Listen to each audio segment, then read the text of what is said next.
তিনি অকুলের কুল, যে কুল পাইনি তাই কুল দিতে। কুল মানে দুর্গ আর হুসু আছে, যেটা হুসু সেটা হলো মুই বোর খামু, মুই বোর খামু না, এটা হলো বোর ওই মানে কুল, খামু না হলো হুসু। এটা খালে বিদ্যা শিকার আর আন্ডারমেটিক ফেল। তো আমি বোর খামু না, পুলটা হয়নি সরস্বতী। এটা কম দুর্গ নয়, হুসু আল্লাহ কুল মানে বড়ই।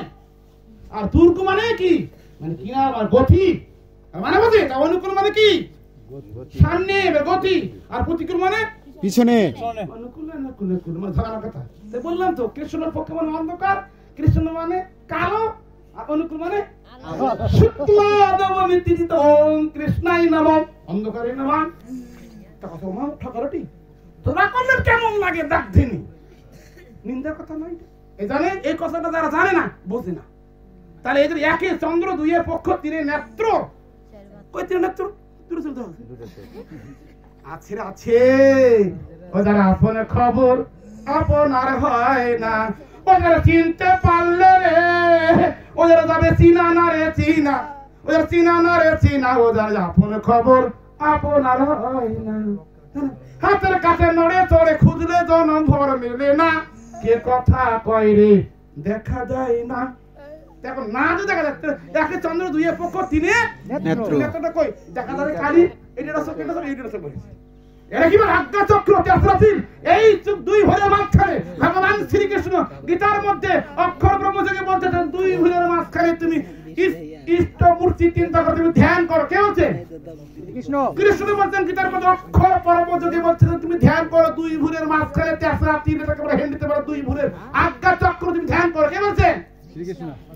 বৈষ্ণব যারা দীক্ষা নিচ্ছে, গোপাল করে, তারা ধ্যান করে না। হামক তো কই না, হারা ডাকে দেব ঠাকুর, আর কি ঠাকুর, নয়ন ঠাকুর, বুঝলে তো আমার গোপাল গীতা তো তা কই নাই। কতদিন তুমি ধ্যান করো, তা আমরা কি করলাম? প্রার্থনা করে কি করলাম? চোখে থাকে নাই। এই যারা যারা করলাম অনুকূল ঠাকুরের দলেরা, মানে আমরা এখন অন্য দল, মানে কি দল এটা? হেফাজত ইসলাম।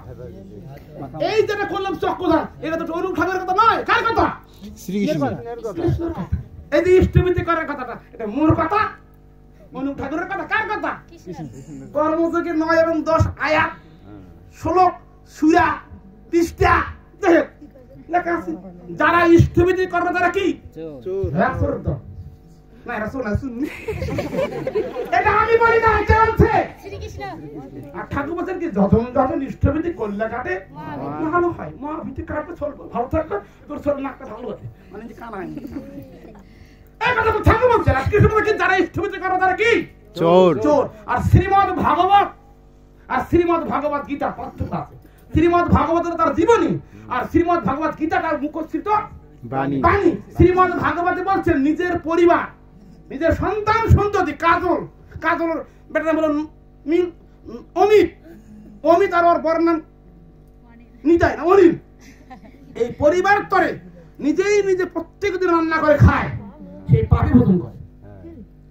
ভাগবত বলছে যারা পরিবার তরে নিজের পরিবার সুন্দর করে কুচু করে পোল্ট্রি মুল্টি রান্না করে ভাজি করে খায়, সে পাপি ভোজন করে। ভাগবত বলছেন তাহলে আমরা প্রতিদিন অতিথি পাবো, প্রতিদিন অতিথি পাবো। তাই ঠাকুর বলছেন ইতিযজ্ঞ, ভীতিযজ্ঞ, নৃসিংহযজ্ঞ, ইষ্টযজ্ঞ, নরসিংহযজ্ঞ, সমস্ত পঞ্চযজ্ঞর কাজ ওই ইষ্টভীতি করলেই হয়ে যাবে। তাহলে প্রধান অতিথি, আমাদের অতিথি আপন কে? তাহলে সবসময় অতিথি দেখা যাবে তাকে কি আমি কচি মাংস খাবো, তবে অতিথি নাহলে খাবো না। কিন্তু দেখা যায় যাকে কাটলো সেই বিষয় খেতু তাকে ডেকে নিয়ে আসে, কচি অতিথি লাগবে। প্রতিদিন যখন তোমার ভাত খাওয়া বাইরা, তখন কি অতিথি মানে আত্মীয় কি ডাকেন? আমারে দুনিয়ার মা এক হাত দিয়ে রান্না করে নেবে, কাছে ওই তো গঙ্গার ঘিঙ্গি ইয়ে হয় না। অতিথি প্রতিদিন ডাকতে বলছে, ঠাকুর বলছেন প্রতিদিন অতিথি পাওয়া যাবে না। আমরা প্রধান অতিথি কাকে ভাববো? যিনি বিপদের কান্ডারি, যিনি বিপদের বন্ধন হরি।